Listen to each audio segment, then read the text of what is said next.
এটা জঘন্য হত্যাকাণ্ড শুনি বুকুৰ নোম শিয়ৰি উঠিব আপোনাৰ। ৱেষ্ট বেংগলত সংঘটিত হৈছে এই ঘটনাটো।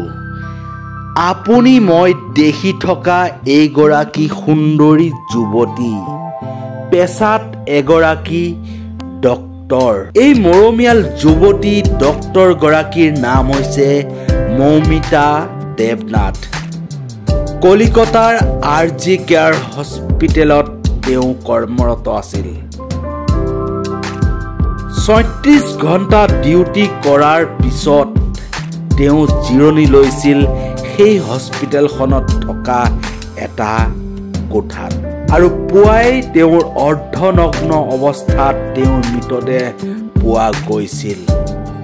চুলিবোৰ ছিগি য'ত ত'ত পৰি আছিল। সৰ্বশৰীৰত পৈশাচিক আক্ৰমণ দেখা গৈছিল। ভৰি দুটা ভাঙি দিয়া হৈছিল। গোটেই শৰীৰত ঘাঁ।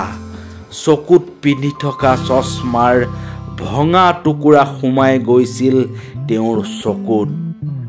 ১৫০ গ্ৰাম বীৰ্য পোৱা গৈছিল তেওঁৰ দেহত। এতিয়া অনুমান কৰক ১৫০ গ্ৰাম বীৰ্যৰ নিৰ্গত হ'বলৈ লাগে ১৮ৰ পৰা ২০ জন ব্যক্তি।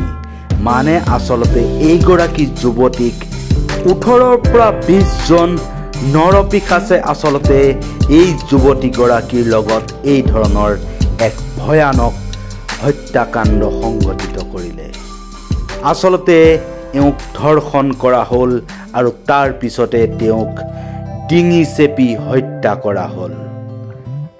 এয়া আমি কোৱা কথা নহয়। ইতিমধ্যে সামাজিক মাধ্যমত এই ঘটনাই এতিয়া চৰ্চা লাভ কৰিছে।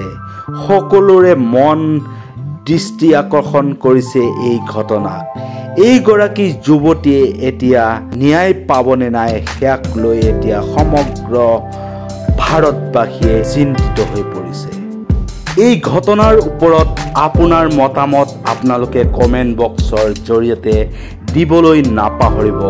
আচলতে এইসকলৰ নিচিনা নৰপিশাচক কি ধৰণৰ উচিত শাস্তি দিলে এওঁলোকে যাতে ভৱিষ্যতে এনেকুৱা ধৰণৰ ঘটনা কৰিবলৈ আৰু আগবাঢ়ি নাহিব সেয়া আপোনালোকে আপোনালোকৰ কমেণ্ট বক্সৰ জৰিয়তে আমাক জনাওক।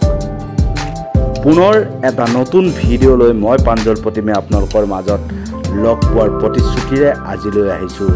ধন্যবাদ।